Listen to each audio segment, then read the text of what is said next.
Alex, I was just wondering, the offensive line certainly looks improved from the outside. Do you feel that as a running back that the offensive line has taken a step forward?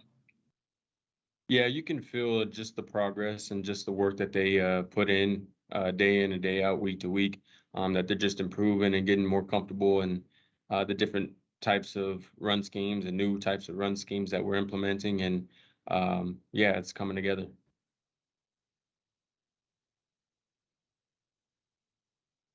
Go Kevin and then Chris. Kevin, you're on mute. Sorry.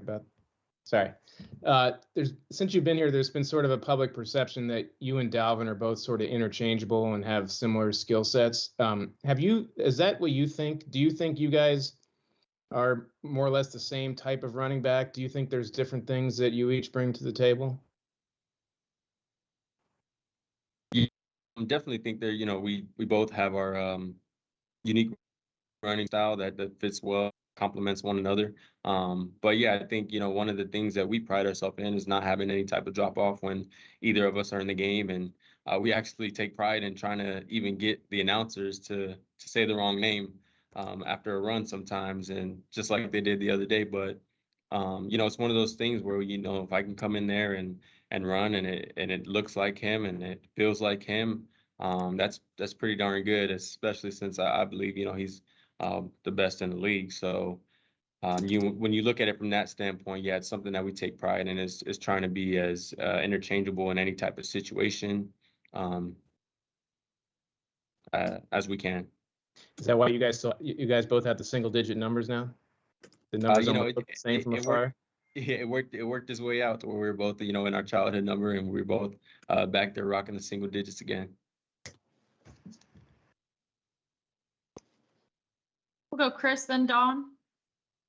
Yeah, hey, Alex, just talk about all these close games that you guys have had lately. How much has it helped you guys, all the 2-minute situations you work on in the last 3 games, which have all gone down to the wire? And then I guess also, what do you got to do to make sure these games don't go down to the wire in the future?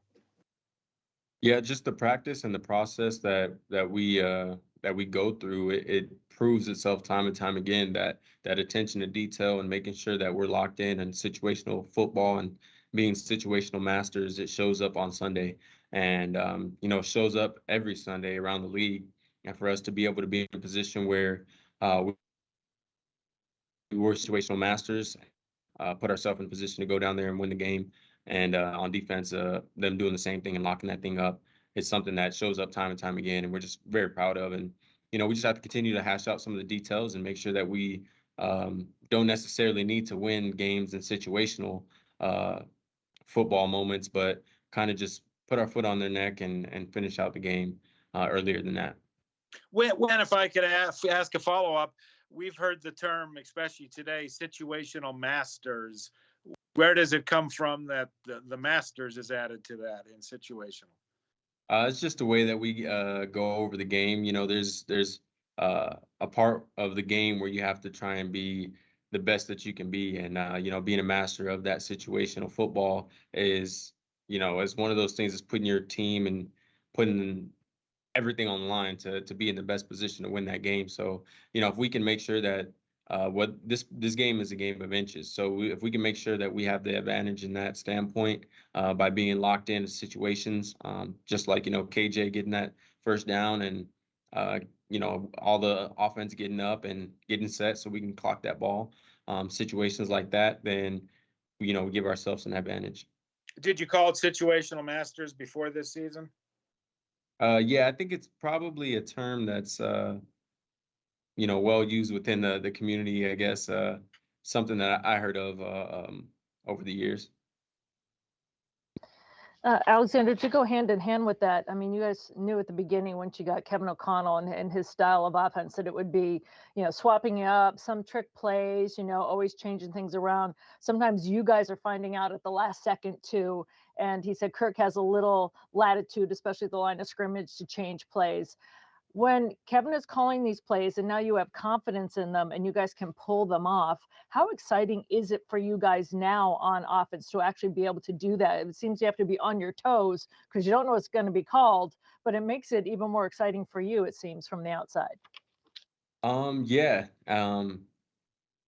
I would say exciting, but also just one of those things, like you said, you have to be on your toes, just understanding, depending on some of the looks that we get, depending on what direction the play is going. You have to understand if we're going to switch the direction of the play or we're going to switch the play completely. Whatever it's going to be, you just have to be locked in situationally and locked in to whatever that call is at hand. And, we go out there and Kirk is doing a great job of being able to change it up and recognize his cues to change the play or keep the play on. And as long as we continue to do better and progress in that way, we'll be able to be in a position like we were starting that game off. He was 17 for 17, and we just keep going down there driving and putting the ball in the end zone. That's gonna work for us. Greg? Hey, Alexander.